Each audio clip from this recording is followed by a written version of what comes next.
Welcome to Manufacturing Talks with Jim Vinosky.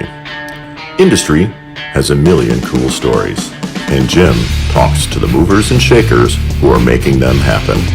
Let's dive in. Welcome back to Manufacturing Talks. We are sponsored by Cosgrove Content, Wordsmiths for Industry. If you're in the manufacturing world and you struggle to have people who can write about what you do, go to cosgrovecontent.com, check us out. That's what we do for a living. And today I'm really happy to be joined by a pal of mine, Chris Panagiotu. So Chris is the owner of Capitalize Your Finances in Tacoma, Washington, his own small business. He is the host of Capitalize Your Finances podcast, which I was just on, and it's a phenomenal podcast, and definitely check it out. And he is soon to be a published author. Welcome, Chris. Jim, thank you for having me. I don't really think I need to say anything more. I think we can just cut it here. I'm out. Thank you. And I'm doing the George Costanza thing. I love it. Yeah, absolutely. No, I'm in all seriousness. I'm very happy to be here. We loved having you on the show, and I'm glad we can play tradesies and I can help out with some of your blue collar listeners and give any financial advice I can without sounding like a corporate Wall Streety jerk. Well, so to give everyone a sense for Chris, I mean, this is kind of the way I judge all my guests. If they're, bowled over by the wall of metal, my heavy metal bands, my posters from Corey Bonnet in Pittsburgh, of his paintings of the steel industry. My guests who love that, they're my favorite guests. It was the first thing Chris commented on when I got on. I did. And specifically for those that have seen the metal wall, shout out to Disturbed. I told this to Jim. It's definitely the, what did I call it? The underrated, forgotten group of the 2000s. And it got me through the tough times in 8th grade when I had chronic acne. I was overweight and I frosted my hair because I thought that was cool. So dark times. I was impressed to learn that, that was Iron Maiden for me. And so, to know that went another generation, that's really cool. But plus I'm not forgetting Disturbed because they're my go-to pre-mountain biking music. So Crank them up on the way to the trail, and then I have Disturbed in my head while I'm out there suffering on the single track. We'll see. And that's stuff. So we're kind of the same because I'll wake up in the mornings, every morning, 5 a.m. I'll say my prayers. I will get my pre-workout in, use the restroom. That's always key. And then go out to the gym in our garage. God's blessed us. We've been able to do that. And then put on some Disturbed or whatever and just clang and bang in the Panagiotu powerhouse. So we're like the same person. Yeah. Cool. Well, yeah, it's great to have you on. And this is a different kind of show. I mean, so many of my shows are with manufacturers, with people, who are doing what I do. And hey, that's great. I've let's see. I think this is number 18. This will be episode 18. So lots of episodes with very cool stories. This one's more educational.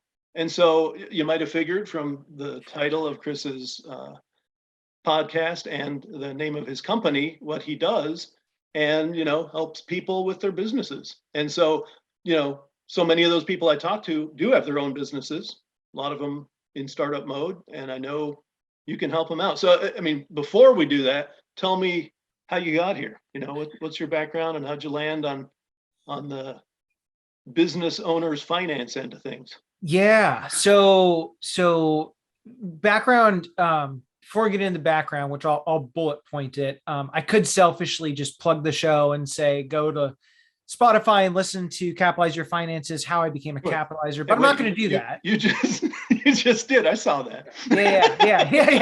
Yeah. I would never do that. Right. I would never do such a thing. Right.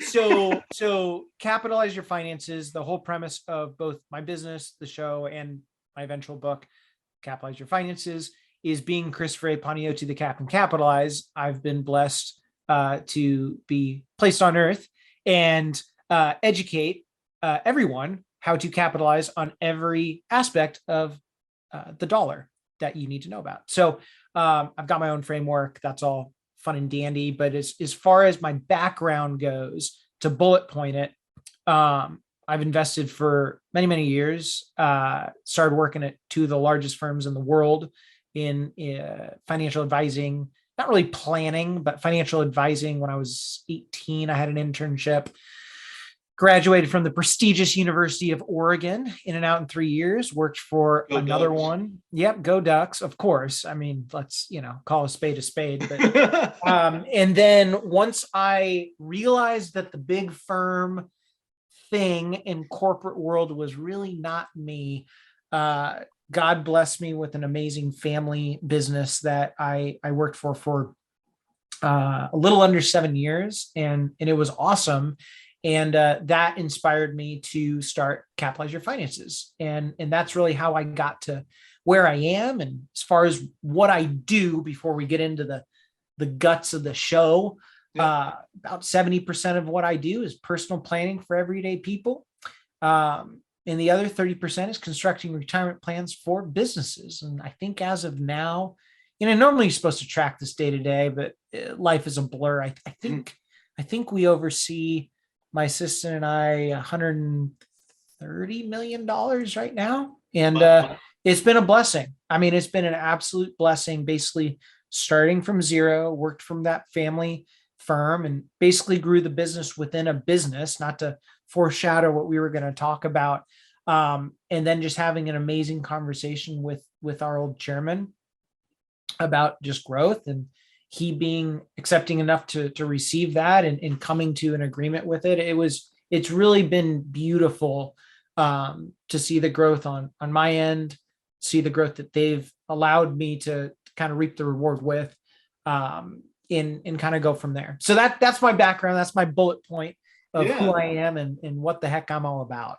Well, so there's a couple of really cool things. One is I want to touch on what you just said, and that is, you've built your own business, and you mentioned that you got out there in the corporate world and discovered it wasn't for you. And I think one thing I definitely want to make a theme as we go through the different aspects of what we're going to talk about is there's so many people out there like that who are in a job, and they might be making okay money, but they want something more, whether it's control of their own time or not having to follow the dictates of whatever goofy business mandates are coming down within the company they work for, or just they want to be inspired by doing something that they're really personally into. But I think a lot of them kind of build this wall in their head, like it's just this insurmountable hurdle. And what would you say to people out there who would like to follow the lead that you've set? Oh man, that's a great question. Well, I will say, in everyone's defense that thinks, oh my gosh, it's a big hurdle, you're not wrong. It's a big one. There's multiple ways to answer that. So when I first started working for the family that I was working with, I knew, well, there's a lot of things I knew. I mean, in our industry, you still kind of got to eat what you kill and get out there and get after it. Yeah. And so my first mindset shift was, okay, I'm working for an amazing family. I need to act as if I am an owner within the business. So having an employer mindset while fully being aware that you are still an employee, that will take years to, how should I say this? It will take years for ownership, like actual ownership, to appreciate that. Because at the beginning, and let's face it, a lot of people now in the ownership side of things, they're probably a little bit skeptical, because how many people do you think have tried to kiss ass? Not to, be inappropriate, but let's call a spade a spade. Yeah. A lot. Right. Yep. And then what they do is, while they're kissing, they kind of try to just steal everything they got from the owner and then leave. Yeah. And I think it's valuable to know that if you do have an entrepreneurial spirit, number one, you need to understand what you don't know and be That's a great point. mission critical on knowing what you don't know. Mhm. And then number two, I think it's valuable to become an amazing employee before you become an amazing employer. Some people were just born with this God-given gift of they came out of the womb like Napoleon, ready to lead. Yeah. Okay. But I don't believe most people have that. And I think most of these owners or CEOs or people that are of some executive role at a company, they learned it by being an incredible employee, whether they admit it or not. And that's another thing. Put your ego to the side. No one cares. No one cares. Yeah. Like I tell people all the time, you got two types of you got two examples of people that are each worth $1 million. One person did it by just being aggressively crazy, investing in really sexy investments. And then you got another person that was just kind of boring and prudent and just kind of putzed along, probably had significantly lower blood pressure. Mm-hmm. And I always ask people, who would you want to be? And then I cut them off because I'm like, I don't care, and neither should you. Because as long as you're prudent about it and you stick to a framework that you know and you understand, who really cares how you got the million? Yeah. You got $1 million. That should be impressive in and of itself. So, I mean, I could go on as far as what it takes to, I think, becomes a successful owner. And even then I would go and say, well, what the heck is successful? Because I've had a lot of people, they're like, man, Chris, like, you've got an amazing teammate. They'll say assistant. I go, nope, she's my teammate. Betty is my teammate.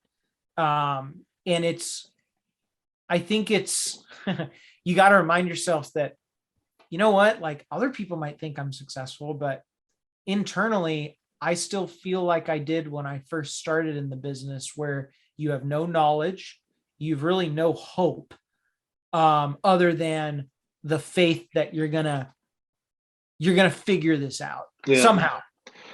I love your point about being that great employee. If you're thinking about going out on your own, learning things that you're not necessarily being pushed to learn. I mean, running a business, obviously, and we talked about this on your podcast, you got to know the financial end of things. Now, in your job today, people may not be even exposing you to that, but push them to, right? Push them to educate you on how the business runs, what the business model is. Yeah, I love that. Yeah. Well, and you mentioned also, so on the finance side, so and people get confused with investing and planning, and there's a humongous difference between the two of them. I'm not going to go on the rant because 2022 is the first year the market's down, and so people are starting to kind of figure out that there's a difference. But on a serious note, like to the crux of the matter, I've always been fascinated with the investment side. And again, I joke with people that through high school, through college, I was not what we would call academically brilliant, but I had a clue. And I also had a burning desire to learn. I hated to be taught, but I loved to learn. And so I would ask questions on like how to read certain statements from whether it's a balance sheet or an income statement or a cash flow statement, which if you're going to go and start your own business, even if you're not a numbers person, you really need to have a bare bones understanding of really just what they are. Yeah. Right. And that's okay if you don't know. Again, selfishly plugging myself. That's right. There are businesses that do that. Yeah, there are businesses that do that. And actually the reason why I started my show was I learned a long time ago, and I've said this many, many times. My listeners probably roll their eyes at me repeating it. Your greatest gift is your greatest curse. And for me, I would like to think one of my greatest gifts were I love helping people. I love it. I mean, when someone comes through the doors of our office, I'm a hugger. I want them to feel like part of the family. Nice. And we've got our own just isms. And my teammate Betty, she plays into that. And it's the family environment, but make no mistake about it. We're going to do a dang good job for you. And we're going to cut through the bull crap. But I think on a like a simple aspect of it, no one walks through just simplicity anymore. They try to make this overly complex. Yeah. And so, and a lot of people learned, going back to like why I did the show, I know that I couldn't help everyone. Like we never turned down an initial meeting, but there are certain people that it may not be the right time for them to use me specifically. But what bigger blessing could you have than a platform like my show or my eventual book, where you could go on my show, listen to everything that we're saying on it, and plug it away, because maybe you are nervous or scared or embarrassed, which is all totally understandable. But I want you to know that there's millions of people out there like you that are asking the same questions, whether it's through my show, walking through my door, or even people that, when they read my book, which will be on Amazon in a couple months, you can go and look at it and you go, oh my gosh, it's like I'm talking to the Captain Capitalized, but I'm never going to meet him. I think it's kind of a cool thing, right? I mean, that's why I did the show, and that's why I've written the book, because I can't help everyone, but it's just another layer for me to help that many more people. Yeah. Well, and you touched on something that's critical too. If you're that employee who does have a hankering to get out on your own, how do you get yourself ready? And it's that self-education, right? Sure. Stuff you may not have learned in school, it's out there. So dig into how your own business you're working for runs, get some sense of what you want to do, and then figure out, okay, how's that business going to run? You'll study it and learn before, so you're not surprised by things when you get into the real world. Well, because you're going to be surprised no matter what you do anyway. Oh, you're going to be surprised. You can minimize the surprises. Yeah. I mean, I still laugh. I was talking to a buddy of mine a couple of weeks ago, and, you got, I'm not going to take away from influencers online where they post stuff where it's like, follow your dreams, follow your passion. And apparently on social media, no one has a bad day. Right. Everyone is just invincible, and they hit fabulously wealthy. Yeah. They hit home runs every time they get to the plate, down center field. And that's not the case. I mean, No. Really what happens is you wake up in the morning, you've got sleep still in your eyes. You probably splash water on your face, and you look yourself in the mirror and go, what is going on? And then you just figure it out. Like that's reality. I will say though, it's really important as far as, because you mentioned like, what do you need to do if you're going to go and start your own business, especially in the blue collar world? Yes, ask questions, but if there's a question that's really hitting you hard, and you're thinking, gosh, this is a really important one, more so than all the other questions people have told me to dive into that one more than anything else, because there's something to be said about going with your gut. People know this about me. I was diagnosed with Crohn's when I was 4. I've been in remission for almost a decade, thank God. But I tell people that because, if you have Crohn's disease or something stomach related, you probably listen to your gut a whole heck of a lot more, because it talks to you a lot. And it's a huge blessing that I've had Crohn's, because, if I've got that weird gut feeling and tingling in my stomach going, something's not right, well, then it turns out normally to be really not right. On the flip side, if I'm like, oh my gosh, I'm super excited, it's those butterflies, well, it's even heightened. So go with your gut. That's another one. Go with your gut, learn as much as you can. You do not have to be mathematically brilliant, but you can't be mathematically moronic. Yeah. You mentioned blue collar, and that's so much of what we focused on when we chatted on your show. Yeah. And well, it's not necessarily what I've been focused on. I love it because I think there's this huge opportunity today. When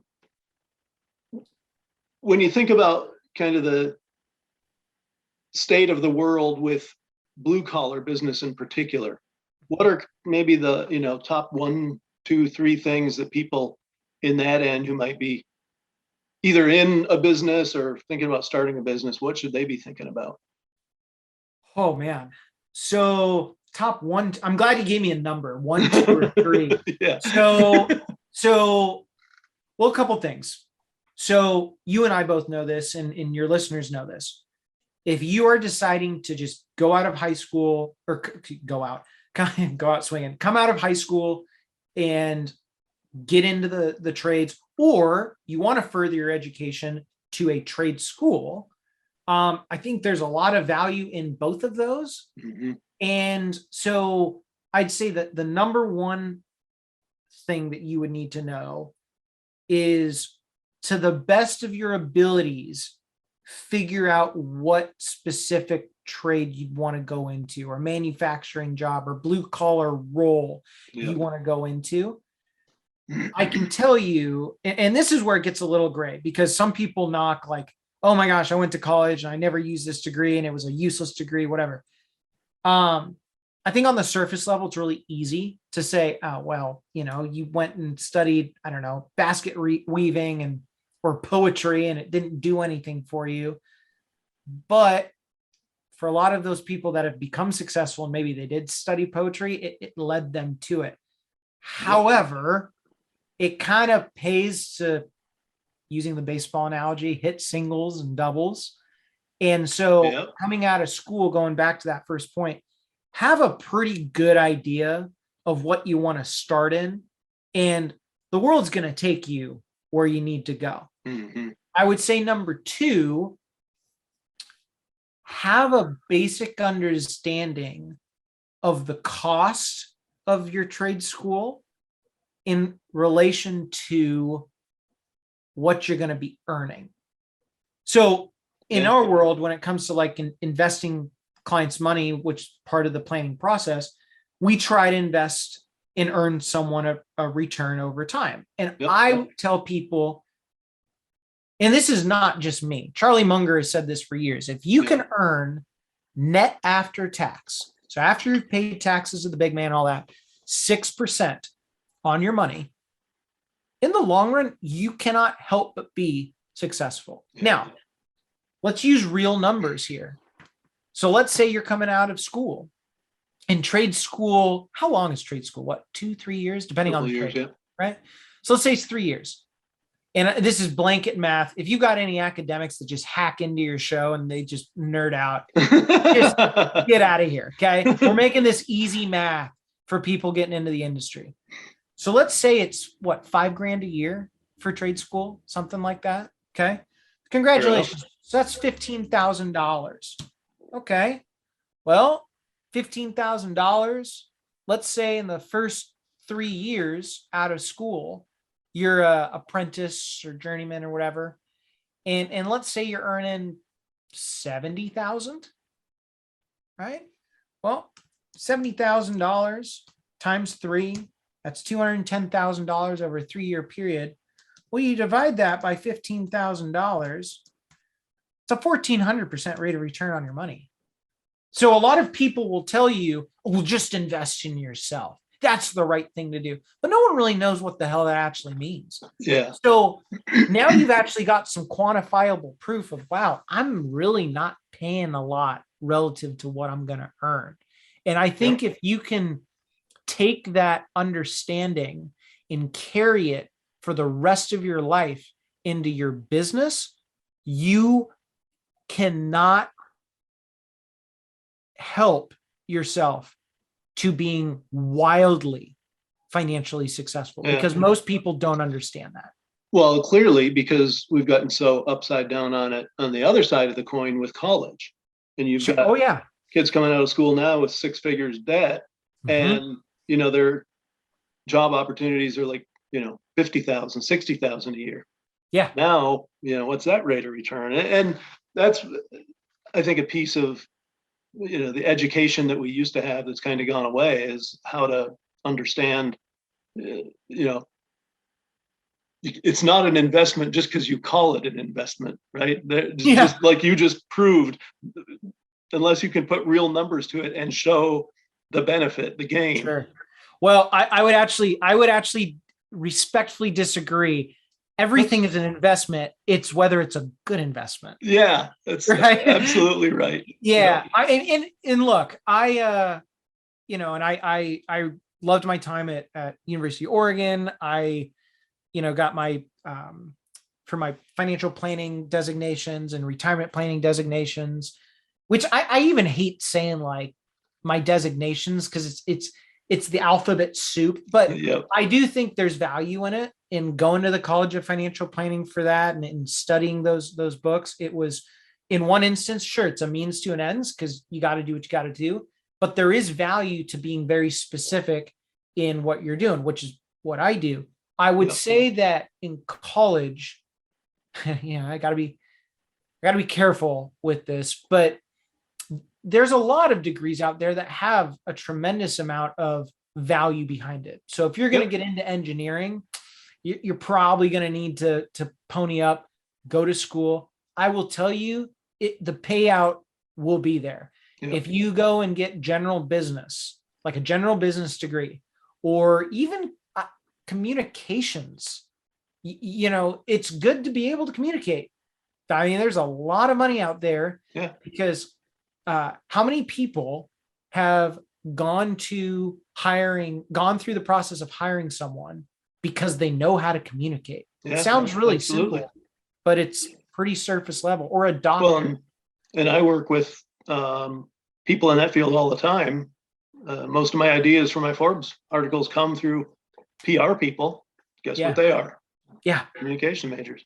Yeah. So, I mean, you get it. But on the flip side, there's a balancing act, because if you get so down if you get so deep into the rabbit hole of academics, you quickly realize that there's nothing practical.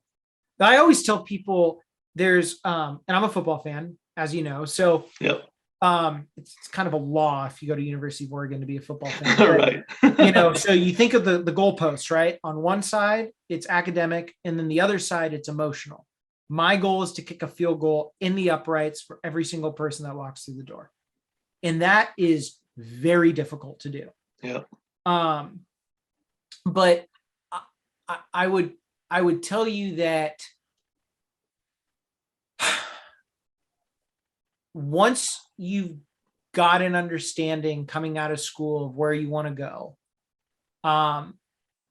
every 6 months, poke your head up and look around and see, am I missing opportunity? Am I not? But then once you're not, put your head down and just study and focus and become a master of your craft. I needed to go to college to do what I do. I needed to pass a tremendous amount of exams to do what I do. Yep. And my boards. I will tell you, the inspiration of, again, why I did the show, why I continue to do the show, and why my book's coming out is, after all of that, I've realized, you do need to have knowledge on what's going on, but that does not mean this elaborate amount of education. Cut through a lot of that. Yep. And so that's what my book's doing. It's going to be very black and white as a framework, layman's terms. I write like I talk. So you're either going to really like that or you're not. And it should be one of those things where you think about it and you go, holy crap. I mean, debt is bad. No, not always, right? Yep. Maybe there are some good debts. You go, okay. Yep. You start learning some basic things. And then you fast forward, next thing you know, you're going to be setting up trust for your family and your legacy. You're going to have multi-millions of dollars years down the road, not guaranteeing for regulators that are listening in. But, the odds are in your favor. Your mileage may vary. Your mileage may vary, right? But on a serious note, you'll go, wow, like, think about it. I didn't even know there was such thing as a good or bad debt now I'm doing all of this stuff, Yeah. but it's all in simplistic terms. So I guess translating that to these people that are coming into the trades, get as much knowledge and education as you can on what your craft is. Start to expand with baby steps every 6 months. And then after 5 or 6 or 7 years, just like I've done it, if you've obsessed and sacrificed your entire life to that, turn around in whatever platform you can, give it back to the world. Because I can tell you, it will come back to you tenfold. And contrary to popular belief, where people keep the cards too close to their chest, the more I give away, the more it comes back to me. Yep. So, agreed. All right, let me shift gears on you here. Shift away. A lot of the folks I talk to are in startup mode. So, Okay. What should people just getting going when they've got their business rolling? What should they be thinking about? And I think more to the point, what do a lot of them miss? Have you seen that? Yeah. I was going to say prayer, but but kind of joking, kind of serious. I think a lot of people miss. Oh man. I think a lot of people miss the fact that there's a huge misconception with owners in the fact that you need to know everything. Mm. Now, some of that is true because you kind of need to have a basic idea. However, I would say one of the biggest things that I wish I learned, I shouldn't say I wish I learned, because the blessing with what I do is I learned this early on, but the most common thing that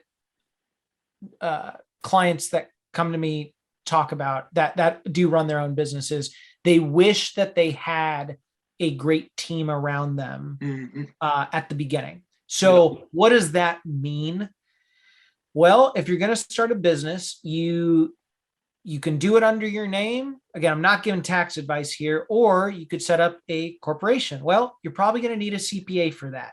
At the very least, an enrolled agent, but you probably want a CPA for that. So there's teammate number one. Teammate number two, let's say you get hit by a bus and all of it goes to naught after a couple of years of successful business, and you want to keep it running and you want to keep it going to the people that you want it going to, not probate. Okay. Yep. Well, now you probably need an attorney that is an estate attorney. If they do tax law, cool. But frankly, unless you're Elon Musk, you're probably not going to need a complex tax attorney. Right. And then on a financial side, I used to say financial advisor would be good. I would say you need to pay up for a financial planner. That's one where, because you really want a planner. And I would actually go as far to say, do you run your own business or do you work for another business? Because that's a tall tale sign. And once you have that team, and you also have insurance, right? Yep. Then you've got your players in place where ancillarily, okay, if I don't know something, I can go to them really quickly, because you're going to be in just one mode.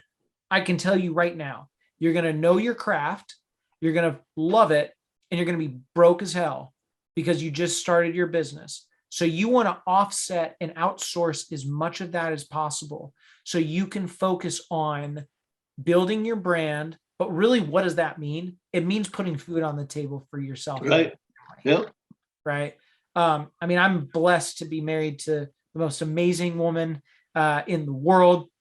Before I met my wife, I was exceptionally single, which allowed me to have a tremendous amount of time to go and focus and obsess with bringing in business. Now, back in the day, that was for the family that I worked for. And I still treated it as if it was my own, because I think that's what you need to do. And also, they gave me a chance. The big firms really didn't.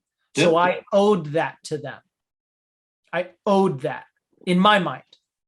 And they always gave me a bad time. They still do. Like, man, you you're so hard on yourself. Well, why wouldn't I be? Who else is going to care more than me? If someone cares more about it than you got a serious problem. And so being a master at just freeing up as much of the administrative stuff so you can focus on building your business and getting out there, go to every chamber event you can, Rotary, knock on doors if you have to, shake hands, kiss babies, talk to the chamber, right? Go on shows, do whatever you've got to do. And the blessing with all of that is, I'm a man of faith. I have full faith that God is going to place you in the right seasonality of your business, because you don't know it yet. Yep. Right.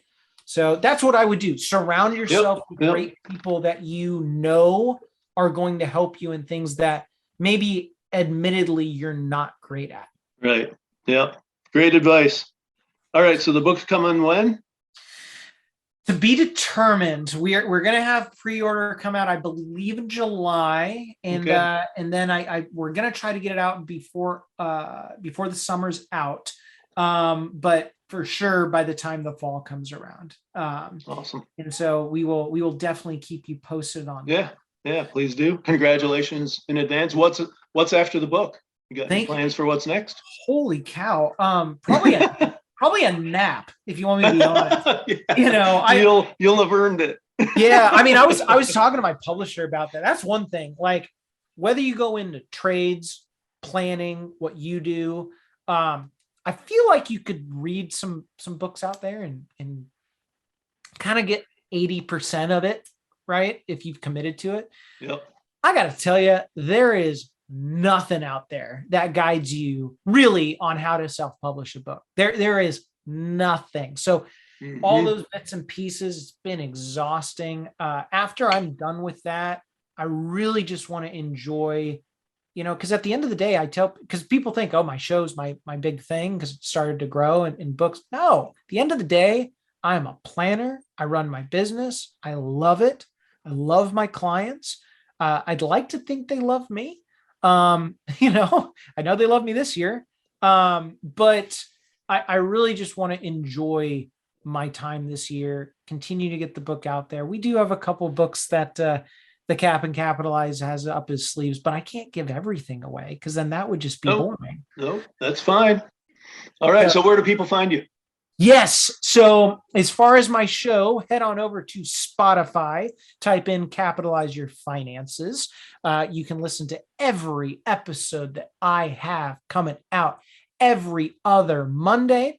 And then if you want to learn more about my business, capitalizeyourfinances.com. Excellent. Chris, fabulous discussion. Thank you so much. Appreciate it. I will send you a bill. I can't wait to be back again. I'm totally kidding. In all seriousness, for those of you listening, normally this is not how people close out the show, but I just have to plug it. Jim and I connected because I cold messaged him on LinkedIn in the heart of COVID.